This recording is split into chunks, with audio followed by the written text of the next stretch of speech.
Been a while. Welcome back to the Punks on Pizza podcast. This was an incredible interview. It was so much fun sitting with the Dayglo Abortions just at Granny's Chicken in Port Alberni when they were playing their show at the Rainbow Room. Now, before you get into this, it was released that Cretin is undergoing some cancer issues, and there's a GoFundMe set up to help him. I will include that in the description below. Listen, if you're here watching it, you know how fucking good the Dayglos are. You know all the more reason why we gotta keep them around. Do what you can, people, and enjoy the show. Yeah, well, whatever. Welcome to our dinner. All right, first thing off, I saw on Facebook you were talking about how COVID fired you. Oh, yeah. So I was wondering, how is recording hate speech in a post-COVID world, and how is rehearsals during that time? Well, actually, we recorded hate speech in a COVID world, actually. We just squeezed that in, and there was a bit where they eased off on the lockdowns in Alberta there, and we snuck in for 2 weeks, and they pretty well put them back. Like, we actually played a gig and everything like that. And they played 2 gigs, actually, and they just, the lockdown started again as soon as we got home, so we snuck that in. That was done 2 summers ago there, right? And then, I did a solo album too right during the lockdown when I was all in by myself. I just did everything on it myself. It worked out pretty good actually, but now it's, there's a scene starting to come alive. A lot of the old bands that I knew are gone and shit like that after, COVID goes away and the fucking bands are gone, the bars, half of the damn bars are gone.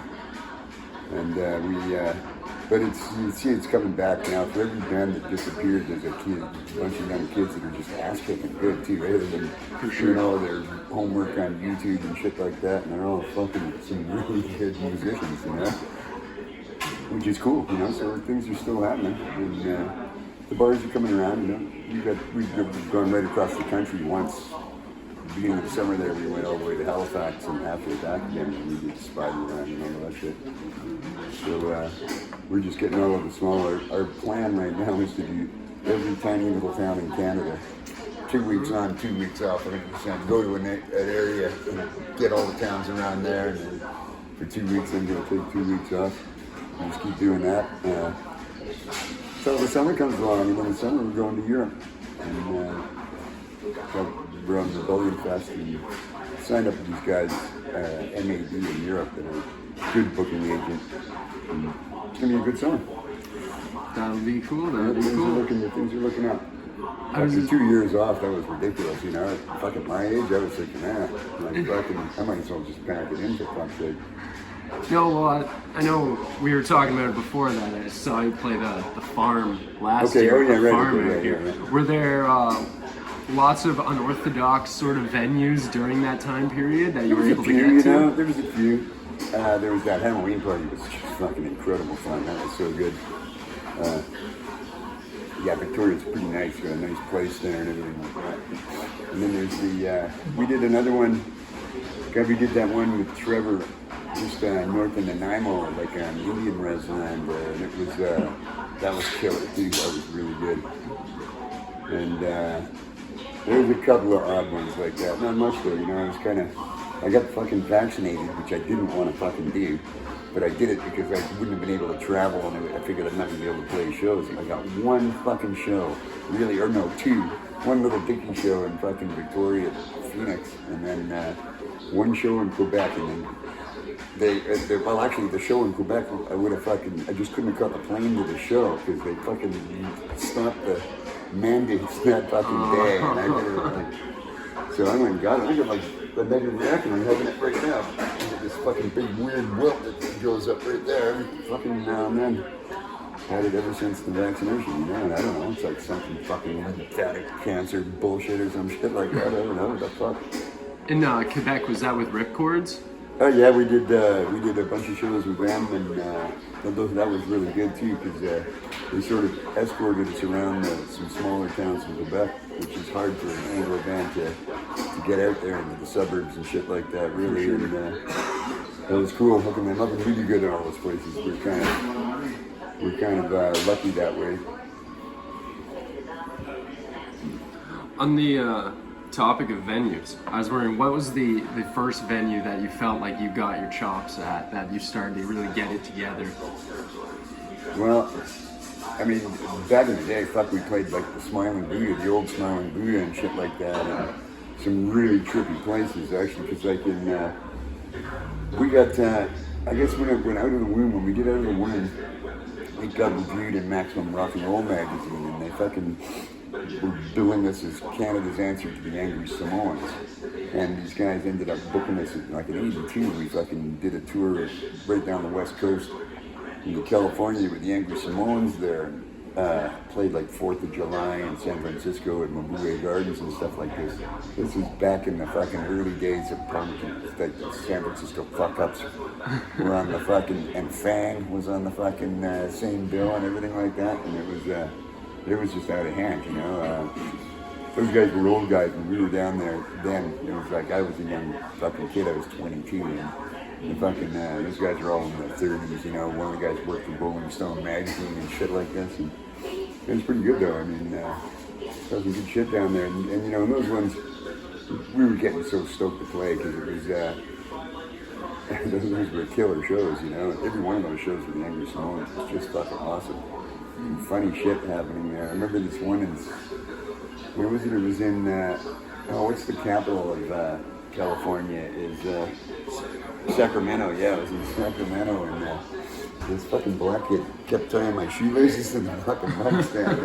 And playing like this, and I'd go to walk away, and wham, the thing would come down. I'm like, fuck! And he caught me like 3 or 4 times there and shit. And I was having quite a fucking riot with this kid there. He was about, maybe he was like 14 years old or something like this, and just a fucking total brat. And it was really funny. It was good, but it was like kids piled right up, and like all of these young kids were all piled up the side of the stage and everything like that. And really rowdy fucking, awesomely fun fucking shows to play there. Yeah, that was some good stuff back in the days. I remember this guy. That's the first place that I met Gob and Orbit, the 2 skinheads, man. And these 2 guys that got like swastikas tattooed on their fucking heads and shit like this, and they're just all covered in swastikas. But this was before the punks really railroaded the fucking skinheads out there, right? Before Dead Kennedys got a hold. Yeah, pretty well, you know. And sure, 82 for Christ's sake, you know. And they said that they came all the way from like Minneapolis to fucking Sacramento to see our show. And they hitchhiked there, right? And they said they had to walk the whole way because nobody would pick them up hitchhiking. And that's just going on, you know.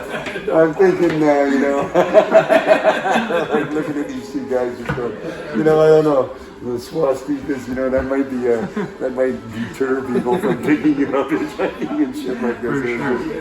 These guys were, and the way they were talking, they were like, oh, we had to walk all the way. Yeah, it's like, what the fuck? These are like cartoon characters, for Christ's sake. Yeah, they turned into leaders of the skinhead fucking movement too. One of them did anyway. That says it all about the skinhead movement. Yeah, right? exactly. He was the guy that got went into the bathroom to tattoo skins with swastika, K-I-N, and swastika on his forehead. And he goes in there and he tattoos it on his forehead and comes back and the guy looks at him and goes, "What's a snick anyway?"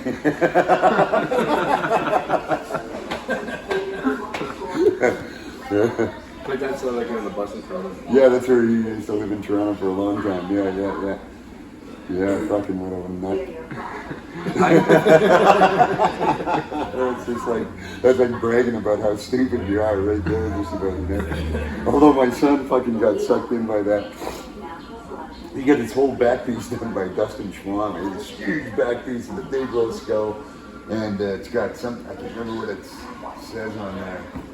It's got something on there, some slogan or something like this.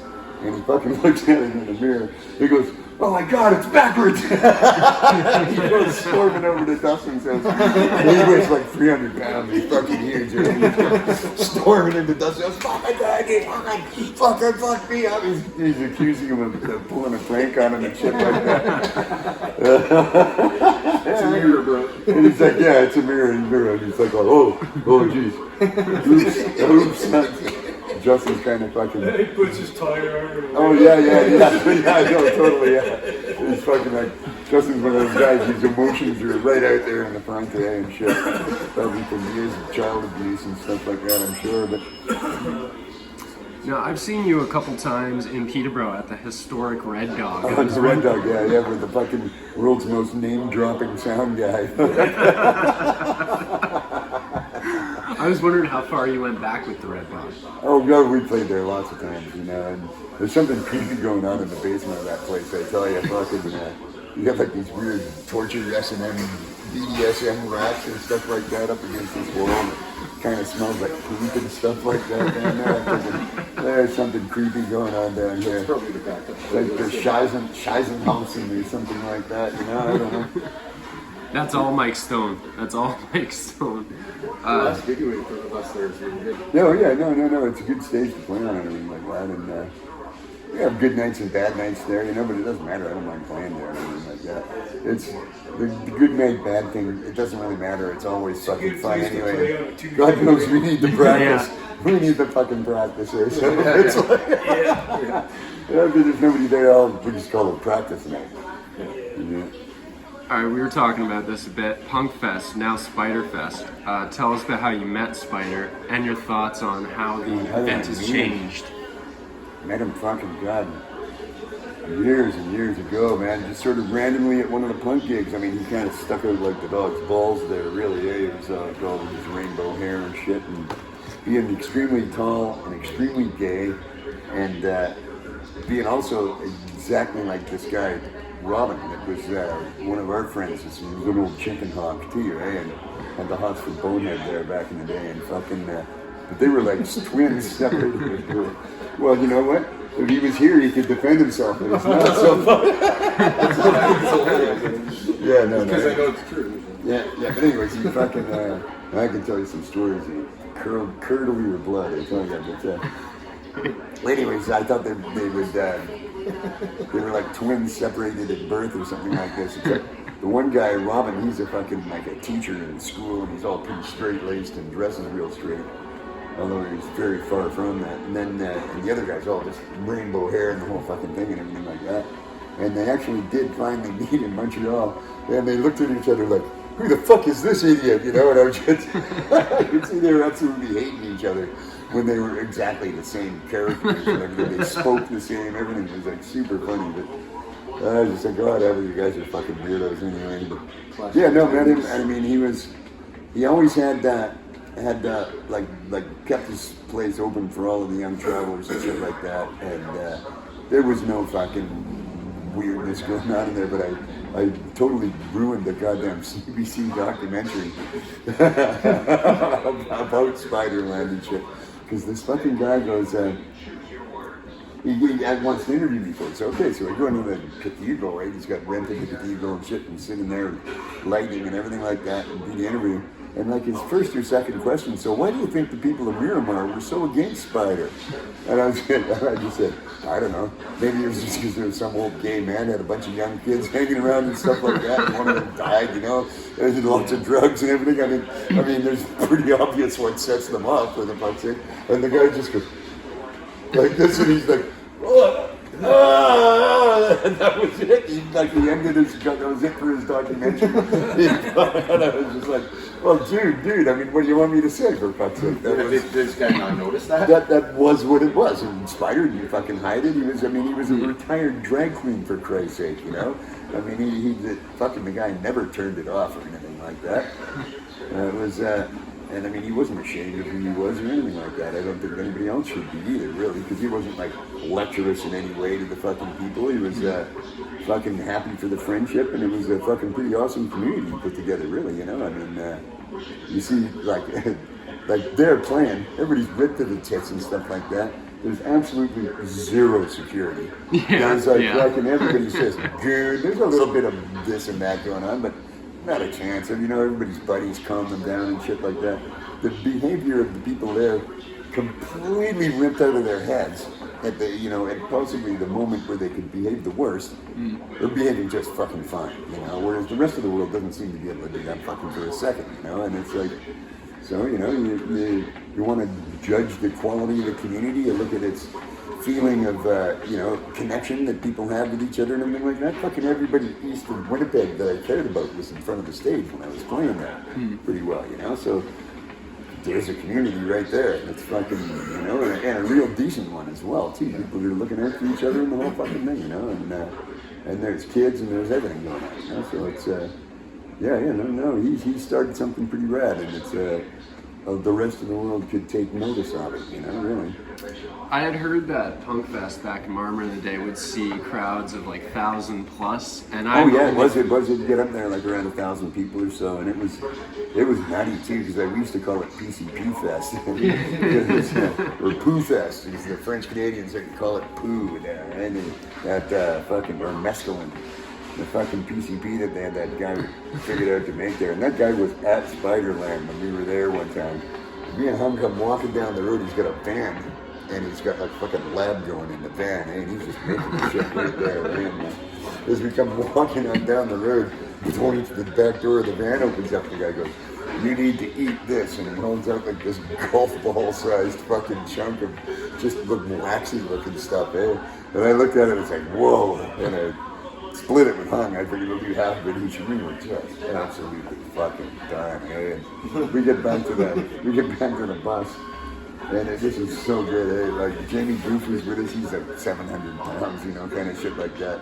And we fucking go to this public lake, the lake that's just down the road from there, to go swimming. We got somebody driving the bus and everything like that, and we just fucking ripped. Me and Jamie was really high in the shit too. We were super high on this BCP, and we can't even fucking walk or anything. We get to the beach, and Jamie Goof, to get to the water, he's got all his chains and shit like this on him. He crawls with his hands and knees across the beach, and he crawls across these people's blanket and gets like their picnic basket stuck on his wallet chain and stuff like this, and drags their entire picnic into the fucking lake, and he's just crawling like this. Yeah, but once we get in the lake, everybody turns into like the fucking, it's like the ice capades or whatever you call them, the synchronized swimmers. Everybody's swimming around and shit and doing this stuff. It was good, but oh man, these people were horrified. This fucking humongous guy comes out and he's crawling with his hands and knees, and he drags away their picnic, and nobody's grabbing their kids. They're all crying and shit. It was just fucking so good. That's the same Jamie that was a part of Officer Down syndrome. That's right. That's him. Yeah. I had known his daughter since grade 9. No way. Then I went to Spider Fest. I saw this giant dude cutting up a watermelon with a chainsaw. Yeah. And I was like, that's right. I haven't spoken to him since. Yeah, right now. But Jamie's got a lot of health issues and stuff like that. Yeah. Poor guy, and he's got a real hard time. His kids are driving him nuts there now. They're grown up. They're even more at work than they were when they were younger. And he was always fighting the Ontario Child Protection. Fucking were trying to take him away because he had fucking cancer and stuff like this. And he was taking growing weed and doing the CBDs and stuff. And they were trying to bust him to take his kids away from doing it. It's just fucking brutal, No, I wanted to ask you about a few bands that you've opened for and a few bands that have opened for Sure. you. All right, so right off the bat, Guar. You've never opened for Guar. Oh, you guys were out. I saw the flyer. I was looking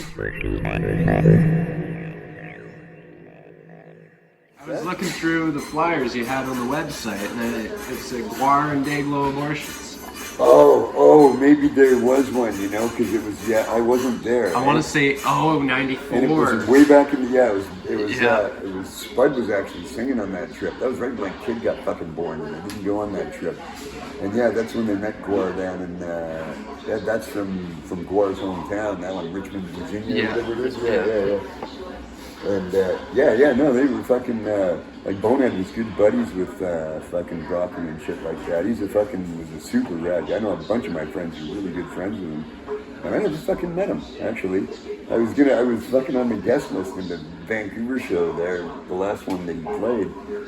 And it was just so fucking crowded. I don't go bonzing backstage and shit like that. I don't fucking know that. That just weirds me out, that sort of shit. So I just sat up and watched Kat Ashby's fucking camera gear while she went in the fucking pit there and watched the show and enjoyed it, But no, that was like Mike Jack talked to me quite a bit too. In fact, Mike Jack was talking to him a lot right before he fucking died too. And yeah, I mean, they played that song at Corey Smoot. Fucking, it was his idea to play the fucking song. Isn't this disgusting?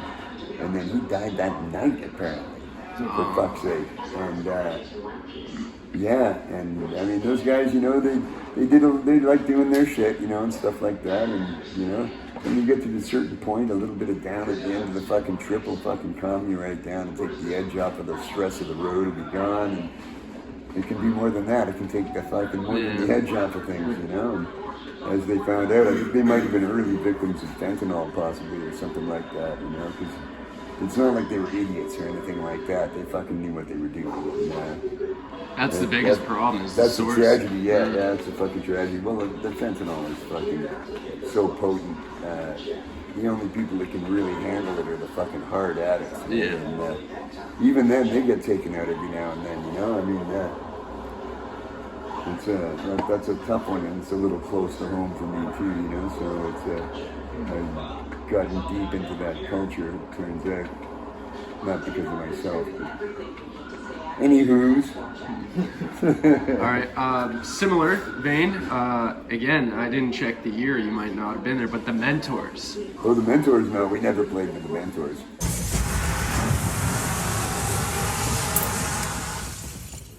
That was another flyer. Yeah, we played. Oh no, except that's not the Dayglos and the Mentors weren't at the same gig on that flyer. I don't think. When I see that one, when I think about that one, I don't think so, because I know that I got the crabs from El Duce. But okay, we need to hear this. But story. I got it, and I got it because I slept in the same bed that he slept in the night before. This fucking cot in my friend's place in San Francisco, and it was one of the times we played at the farm there, and yeah. In fact, I think we all pretty well had the crabs by the time we got to fucking Detroit there. It was, and you can't get fucking the shampoo in the States without a prescription, eh? So we're fucked, eh? So we had to wait for like a week until so we're fucking crawling by the time we got to Detroit there. And then we go through, we had to catch up, like we had to ditch our ride and then catch a bus to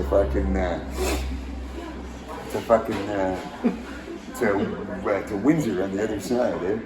And we go to get on the bus, and this fucking bus driver's like, oh no, he's looking at us and going, I got a bunch of old ladies from a bingo tournament on the bus. We were just going to cruise right through the border. He goes, now I got you fucking 4 idiots, for Christ's sake. This is going to take me all night.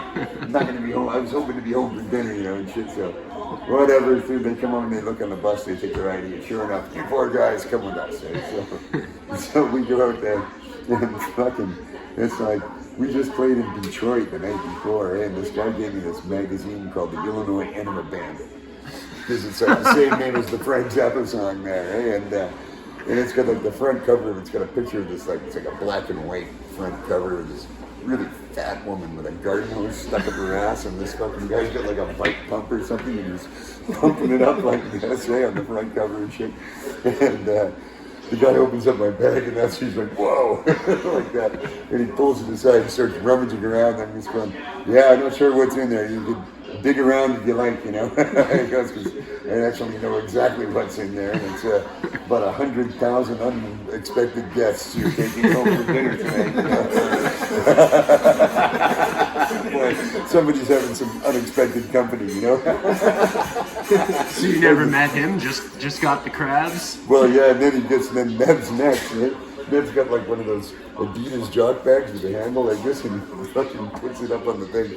The guy opens it up, and there's nothing in it but rubber. So it's like fucking about 1,000 condoms in this fucking thing. And the guy looks at him and he just goes, whoa, you really are a sick little fuck, aren't you? And Nev just goes, he kind of laughs at him and shit. Like Nev was only like about this tall, eh? And he had like hairy feet and a big huge nose and stuff like that. And so, you know, so when he starts to cackle like this, he kind of, he's looking at him going, whoa, he's got like a bag full of condoms on his hand again. The guy's thinking the weirdest shit going on, eh? And we're looking at him like I've got the Illinois Enema Bandits bag in my thing, and he's looking at us and getting all nervous and starting to scratch at himself and shit like this. So we get back on the bus and did our best to spread them around to all of the other people on the bus and everything like that. So, yeah. Sharing is caring. Yeah, you know it. All right, another flyer. I'm not having good luck with these flyers so Yeah, yeah. far. Circle jerks. Circle jerks. Now I'm gonna play with the circle jerks.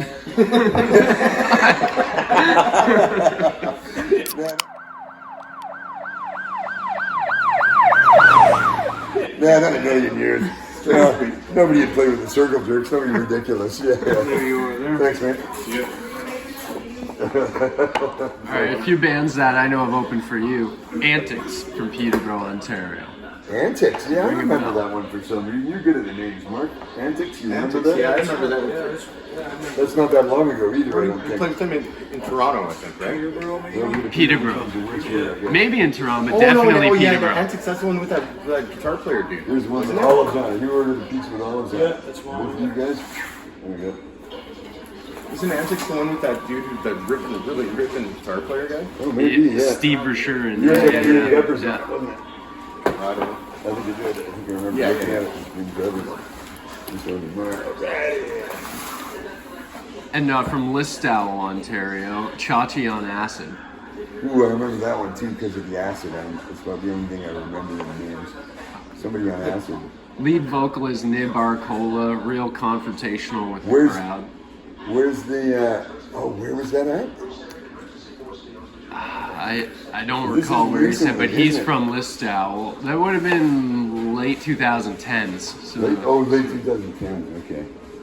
Okay, well the name rings a bell, I mean, fuck.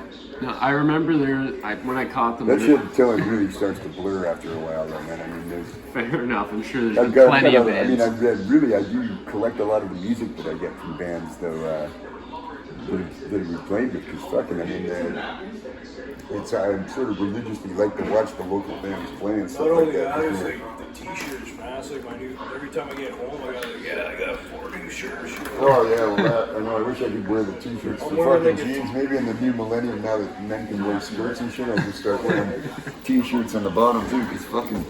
Oh, I'm wearing, Like a hole in my I'm crotch wearing a already. random killing hoodie and a shit talker shirt. Because I get my wardrobe from I'm wearing a shit talker shirt and a random killing hoodie. Where'd you get those matches from? From the dude there. I got you a couple here. Oh, here's the measurements? Yeah, no, I find that with the merch, it's like my wardrobe consists of about 800 shirts and 2 pairs of pants. Yeah, I know, and both of them got fucking holes in the crotch and shit. Well, mine do anyway, fucking... All right, going back to early so 80s, fucking I hot. suppose. I had always heard tell about Dead Kennedys, Black Flag, and DOA putting together sort of an underground map for people with punk bookers and venues to try and help create the scene. Were you a part of that at all? Well, oh yeah, that was like maximum rock and roll, really, yeah. They had a network going around the world, all linked through fanzines and things like that. And if you look in the back pages of Maximum Rock and Roll, there was just hundreds of fanzines all around the world and shit, and you could just send them fucking CDs, which were cheap as shit to copy, you know, or tapes back in the day. We're talking about places to stay. Oh, places to stay. Well, Talking yeah, about one places to stay. And like tour to, like and to play and venues, everything like that. bookers, Well, and the all thing is, that. yeah, you hook up the fucking, you hook up with these fanzines, and there was like this, I don't know, I mean, there was a BYO circuit and stuff like that. There was different kinds of punk too. There was the more corporate guys and shit like that. Like there was no hookers in the fucking early punk scene or anything like that really at all. None of that shit was there. It was pretty pristinely pure for the most part. Although there was lots of sexually communicable diseases that were going around and stuff to catch too, which was good. So not like you were missing out on the fun or anything. Well, it's good to have a buddy with 1,000 rubbers in a bag then. God, we used to have a point system on the road, eh? You got laid, you got a point. You get laid by a super hot chick from another band or something, you get 2 points. Super horrifying fat chick, you get 5 points. Fucking, and then it just keeps escalating from there, eh? The weirder and the more fucked up it gets, the more points you get. Fucking Mike Jack was in second place with fucking, like I was right down, I was losing, I was like 3 points or something like this. Fucking Bonehead had a few points. Mike Jack was up there, but he has like 10 or 12 or 14 points or something like that. Spud's got like 150 points in fucking gonorrhea, you know? And he's had it for a fucking, I mean, and he's just like, he's screaming and complaining about it. And why does it hurt when I pee? Yeah, he can't go to a doctor because he's in the States still, and yeah, I mean, he was actually giving Chuck Biscuits a run for his money for the most diseased man on the West Coast punk scene there. The Chuck Biscuits did beat him out fair and square, I think. What a title. What a title, though. Oh, yeah. Keeping it clean. You touched on it briefly, saying that was the year your kid was born, but I was just curious what those mid-90s years were like for you that you were out of the band. Well, that time was, like, the reason I quit the band was, actually the reason I quit the band, me and Mike both quit on the same night at this Flipper show. I had, like, these other bands going, Color Out of Space, and at the time it was just the Color Out of Space, but, and fucking, we played with Flipper in Vancouver, and we're watching fucking the other bands play, and we're watching Flipper play, and we're just going, oh my god, this fucking punk rock is so dead. This is just super lame, man. I was just thinking, oh, this is fucking horrible, you know? And we both quit right on the spot. And I started doing whatever, and just played there, did my own thing. I had Lummox going and shit like this, and, you know, did a bunch of bands. And then I got conned back into it right just around the millennium, turn of the millennium, something like that. It was like 95 to 2000 kind of thing, I think. What are your thoughts about the output from Dayglo Abortions during the period you were gone? Well, it's not really Dayglo Abortion stuff. It's actually sounds more like Sixth Sense, the band that Jimbo and Hung had there. And they, I mean, it's different. They didn't get the fucking, they did not at all understand what the Dayglo fucking thing was all about, and the sarcasm and all that shit. But they still did it, and they kept it going for fucking, so, you know, I'm ever indebted to them for that, really, you know, and you know, we see Jimmy all the time when we go out to Toronto and shit like that, and we're all buddies still and everything, and, they did a good job, and Jimbo did that with, getting a lot of flack, actually, from the audience, too. People were giving, I know, lots of people were telling me that they were giving him a super hard time when he was playing and shit like that, and he managed to rough it out, you know, so fucking good on him. Okay, I wanted to ask you, because I saw you at Red Dog and then like a few days later at Rockfest in 2017. Now, I heard tons of bands got stiffed, they didn't get paid, and it was just, and it pretty much fell apart after that year. Did you guys get ripped off? No, they paid us. They were, we've known them for quite a long time too, man. We've worked with them before they were doing Rockfest. And, no, not Virginia. It was the people that actually put on Rockfest. That's why we got such a good fucking spot there and everything like that. Remember the guy who was talking to us there? Yeah, they, and you know, and they paid us out. God, we were paid in advance, I think, just about $5,000. And it was nice, it was good, and they gave us a fucking sweet spot there, right on the other stages, nothing going on in any of the other stages and everything like that. It was just, we Converge playing right before us. Holy fuck. If I remember, you were on the stage next to the one that Jello Biafra and the Guantanamo School. No, I think they were on the same stage as that. No, they were on the other one. We were on the same stage as Reverend Horton Heat. Yeah, that was right next to it. Yeah. And Converge is right before us. They are so fucking good. Amazing. Just a really awesome heavy set. I love that, watching like a really killer band play right before I play them. Sets the bar, for sure. Exactly, just gets you all fired up to fucking get out there and do the same, you know? Did you know any bands personally that did get stiffed that year? No, not really. I heard rumors about it, but I heard it was because of a fucking shortfall. There was a shortfall because of something or another. And it was the people at the end. And I'd like to think that it was like the biggest acts that got stiffed, you know? Well, I know I was there mainly for Iggy Pop. Like, Iggy Pop. That was amazing set. Wasn't that great? Rammstein was pretty out of hand, too. Dude's like 70 years old and bang, bang, bang, bang all over a huge fucking stage. I never had any idea that you had a club foot like that. I didn't even know that. That's tribute. Now, So they all went backstage and started teasing him. A buddy of me actually, we snuck backstage, but he was gone. The band was still there, but he was out of there. That was Queens of Stone Age. Queens of the Stone Age were playing for him for their band, eh? Josh Holm wasn't. Queens of the Oh, Stone wasn't Age was playing there. No, it was the guy who does Guitar Moves or Guitar Talks, the online show. I saw he did an episode with James Williamson and went on. Because He did the I saw album. Queens of the Stone Age played earlier. Yeah. They weren't that great there, actually. I didn't think. I thought they were like I saw them a couple of years earlier with fucking Dave Grohl on drums, and they were fucking deadly. But I thought they were kind of. The new shit kind of is not as good as the other stuff was. It wasn't really rocking me. No, I think the best thing he did was work on Post Pop Depression, the Iggy Pop album, for sure. But I read a recent interview that focused a lot on your tales of boozing. Maybe you might recall. But I was curious about LSD because I've heard you bring up acid a few times. When was the first time you experienced that? First time I took it was I would have been like 14, I think. And it was like so 1974. My friend had done some the week earlier. I just went, whoa, dude. I tried that acid stuff, and he's just like, whoa, it's like, whoa, dude, you know. And so I decided I had to get some of the tea with white water, 1,000 mic white water. I used to be able to get back in like $2 a hit. And just they called it kitty candy. These dealers downtown and shit like that. So we go down there and we buy some up, and then me and my friend. For some bizarre reason, he wanted to hit on this chick at this Bible fucking, like Saturday night Bible fucking club thing that these chicks were going to.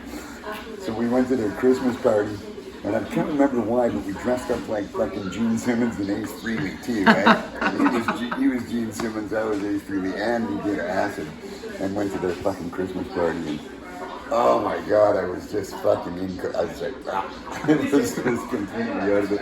I remember just having a whole lot of fun. Finally got back home. I was looking out of my bedroom window, watching all of the houses are dancing around and shit like this. Fuck, it was just so crazy. And boy, I've been doing acid every chance I possibly can ever since. I tell you. It was my New Year's resolution 3 years ago. Well, to do 1,000 hits in a year, right? I was on a pretty good roll. I had a good laugh. I got about 350 hits.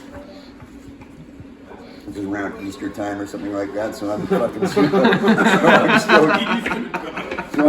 I'm still on the schedule here. And when I fucking ran out, my contact dried up, and I just fucking really felt like I let myself down that year. You know? I try and keep my New Year's resolutions to be positive things. Like I don't quit shit. I do like I'm gonna try a new total immersion drug this year or something like that. You know, and 1,000 passes. I tried that one again a second time, and I almost fucking got going there. I was well, because I started off microdosing, but the microdosing, you know, you build up a tolerance to it pretty quickly. Eh? So before long, I was doing like 5 hits a day, and then 10 hits a day, and shit like this. To fucking, and I was going to work and working it. This was during COVID, actually, and I was working and doing lots of acid, and just doing a great job at work. I was fucking painting houses. All kinds of weird colors and stuff, but yeah, if I don't know what happened there. I just kind of stopped doing it because it really wasn't doing much. I just built up such a tolerance to it. What's your relationship with other psychedelics, mushrooms, mescaline, Yeah, I done DMT? lots of mushrooms. When I was a kid, I fucking picked mushrooms. We used to hitchhike up island and pick mushrooms. And yeah, when you were teenagers, back in the 70s, back when things were fucking cool and drugs were fun and there was no really lethal diseases going around, and it's like a drug-crazed orgy, really. The 70s were awesome. But, so we picked lots of mushrooms. Back in the day, we used to be able to get peyote buttons and stuff like that, too, and we do lots of much, we could get peyote buttons, and then there's, DMT is one I've gotten into much more in the last several years. Love that stuff. Fuck, I'll smoke DMT all day long pretty well, you know, and I've done it handfuls of times, and every time I do it, I feel like I'm totally unprepared to be doing it. Like, it just floors you every fucking it does. time. You gotta relax, eh? And it's it can be a real head trip sometimes. Sure. it has a tendency to be able to see right to your core, and it's like LSD, you kind of go out into the universe and you're one with the universe. DMT goes the other way, right inside you, and it can go and find some things that you really don't even want to face yourself, you know, that you don't denying exists in there, and it'll fucking just rub your nose in it sometimes, So you've got to be in a good accepting headspace and be willing to take what it throws at you and sort of do it graciously. Although I've had a situation where I did it with my daughter. She got a bunch of chemical stuff, too, very strong, and she goes, well, she wanted to be with her dad. Okay, so we go there, and she gets all greedy guts and gives her some fucking huge ass fucking pipe on his old dad only like a point or so, right? So, but anyway, old dad goes and sits down, and I smoke mine, and yeah, it's powerful. I'm starting to, everything's melting away, and I hear her calling in distress. And I tell you, I got up and just stepped out of it like it was an old wet coat kind of thing. And by the time 3 steps across the room, and I was totally straight, and I was, you know, and I go, here, sweetheart, I'm right here. And that's the funny thing about DMT is it's super intense, but it's super subtle at the same time. Like if you're in a dark, quiet place, it's whoa. But if you're in a noisy, fucking outdoor, bright atmosphere, it's something completely different, And it can slip itself. It'll be really weird because it can seem like reality's there, but you know, all of a sudden something will go floating by or something like that. Like weird ass shit will happen. One of the first times I did it recently. Well, this is like years ago now, but since I've been a kid, was I was sitting on this island in the afternoon, and bands were playing off in the distance, and I smoked it, and I'm sitting there looking and smoking it. And I see this fucking great big huge puffy pink elephant thing go flying by in the sky, and it's just looking like all cartoony and everything. And I realized that was actually the sound, that was the notes of the music that was coming from the band. And I was like, oh, trippy. All right, I had heard you bring him up a few times. I wanted to ask you, what was the last show like with Jesus Bonehead? The last one with Jesus Bonehead was kind of funny because I don't even know if I want to get into that one. Actually, it was there was a lot of money missing, and I had to I go and laid the thing on him like we're like at least $30,000 or $40,000 missing here for fuck's sake. And he goes, his response to it was, "My girlfriend's got AIDS," he said. I'm going, what? You're pulling out the girlfriend with AIDS card just right away like that? That's like so lame. And oh yeah, no, it was terrible. In fact, the last 100 shows with him were pretty terrible. Really, his heart wasn't into it. He was embezzling money in. But you know, I mean, he's got his reasons for it and everything like that. I don't hold it against him or anything. It is what it is. I don't hang out with him much anymore, I'll say that, but it's not because, you know, you came by and be civil, it's issues or anything. I was curious, when do you feel was the most commercially successful period for Dayglo Abortions? Right now. Right now? Pretty well. There's times when we've been where we've sold lots of records, there's times, various times where we've never made any money. Mm-hmm. And now, actually, we're in a situation where we've got a lot more control and the money's reasonable, We can actually pull it off sort of thing right now. And we're sort of better at it, and everybody's not a bunch of fucking crybabies on the fucking tour or anything. We're pretty seasoned. We know we know each other really well, and it's all just so chill. It's like a holiday going on tour now. It's hilarious. So I would say right now it's definitely, Plus all of the older punkers, they've all got jobs. Some of them got really high-paying jobs, and they're very generous. They contribute money to my PayPal account all the time and fucking shit like that. And I get all, and we get tips at the merch booth. We get people who are fucking cooking us home-cooked meals and everything like that. It's good out there, I was wondering, at all through your career, did you ever get an offer from a record company that was like good money, but you would have to completely kill everything that makes fucking Dayglo Abortions?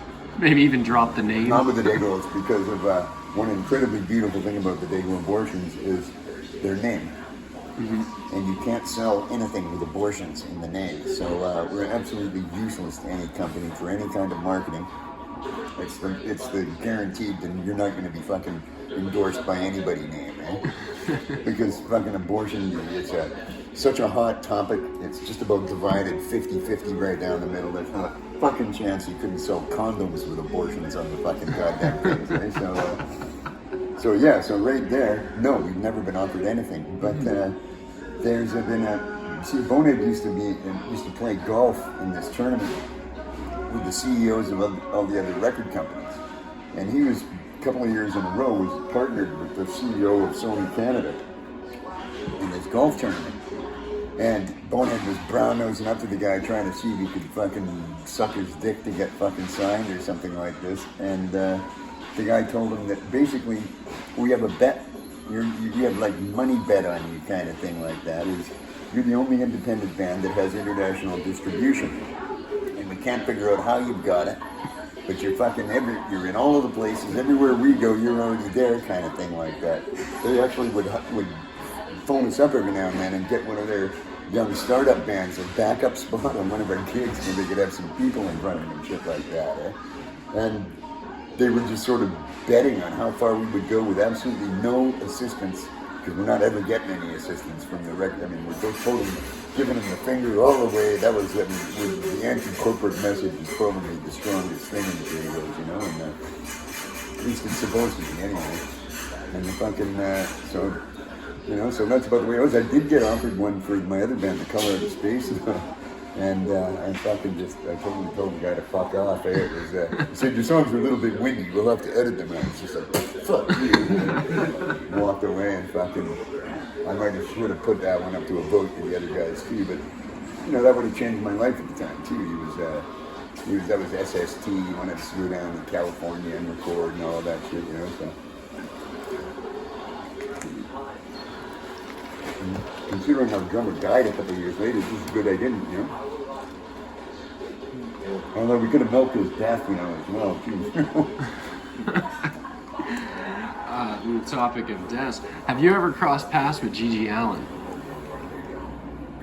Not directly, no, but I did use a couple of his needles once there, just because I heard that they were they were probably clean, if anybody's...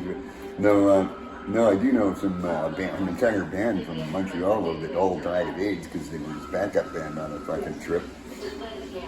Gigi Allen was, I've talked with his brother, who's a fucking bit of a creep, actually. Merle there is a bit of a creep, and he was playing with, what the fuck are they called from Winnipeg, those weirdos. The guys I'm talking about. Anyway. They did the cover of fucking Big Ass Truck. Yeah, that's right. He did a show with Charles, what's his name? It was one of the guys from Murder Junkies too was playing at it for the minute. But yeah, he had some amazing songs, and I see there's something weird about Gigi Allen. I mean, I see what the whole thing was. I don't like the smell of poop, What can I say? I mean, fuck. Poop? No, not sexy. And you know what? That's a perfect segue to the final question, which I ask everybody. What was the worst venue bathroom you ever encountered? Oh, man. I'm getting started. Well, I can think of a bunch of bad ones, but it's, I haven't told this story in a while. And, Al's Bar in LA, the place where they filmed the fucking Jack Black fighting the devil. Alex's Bar, right? That's what it is. Yeah. Where they filmed where they filmed Jack Black fighting the devil there. Yeah, to pick up the yeah. And in there, we played and we fucking. I don't know, I just had to take a shit. I've been eating tacos or something, or I ate a whole cheesecake or something stupid like this, and I had to take a really bad shit. And I go into the can, and they've got a fucking urinal and a toilet, but there's no fucking wall in between the urinal and the toilet or anything, And it's just like an open can, and I'm like, what the fuck, I'm going now, Anybody else comes in, sorry about your luck, And, it's like jail. So I go in there, and I'm just fucking killing the can. I mean, really fucking horrifying, what I'm doing in there. And this big, huge Mexican dude comes in, and he goes, "Whoa, holy shit, man!" And he starts going, and he just sticks his head back out of the door, and he yells to everybody in the bar, and he goes, "Holy shit, man, this guy's shit really does stink," he goes. And he comes in, a bunch of his buddies come in here. There's like 5 of them standing there. I'm going, "You want to pass me some shit tickets?" Over to you Enrique, pass me the shit tickets. For fuck's sake. And they turned what could have been a traumatizing experience into something that was quite funny, actually. Oh yeah, but it was like the fuck, and the guy's like, "Whoa, man!" And I'm like, "I don't know why you guys are standing here like fucking deep toking my fucking goddamn my rose garden here for fuck's sake, you know?" Puffing gas in the bathroom. Hot boxing. But that was a pretty fun one, that one. There's some of them are gross, some of them are horrifying. This one in Germany, I'm trying to fucking find it. I heard the cans were weird there. I'm trying to find the fucking can. Then I finally find the second floor of this old fucking building, and there's this room covered in porcelain.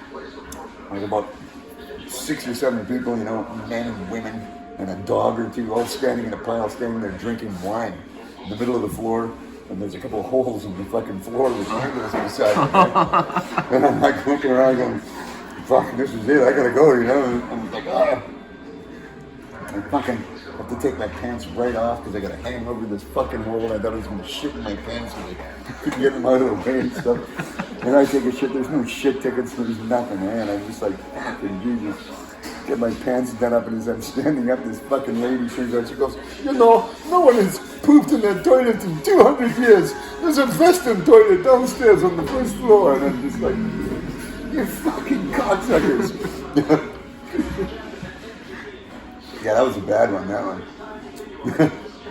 Yeah, I had a lot of weird experiences in toilets. I mean, right from early on as a kid. I worked in this logging camp one summer, actually just up in Holberg, up Island there. And in the fucking morning, I go into the bathrooms and shower or whatever and fucking take a shit. And there's like fucking 200 giant hairy newfie fucking loggers. I'm like 16. And there's all these giant fucking hairy newfies standing in lines. There's like 6 or 8 toilets with no walls in between them or anything, just all in this big row, and all these dudes are shitting, and I'm just like, I'm sitting there trying to shit, and this guy's going, I got the toilet, and I'm just like, fuck, this is so horrifying. That was fucking traumatizing, that one.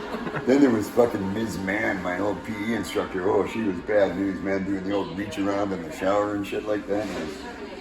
Ms. Mann. That's a name you can't trust. Yeah, Ms. Mann, she used to be on the East German women's Olympic team there, right? She's a power lifter, I think, or something like that. All right, and I've seen you two laughing a lot about the bathroom stories. Are there any from you two over there? No, we have nothing to say. We have nothing to say. Yeah, no. There's pretty much covered all the answers. We're not going to top that one. Not going to top that Mountain. All right. Well, thank you very much for doing this, I look Always forward. best to talk during dinner time. I'm more creative at dinner time.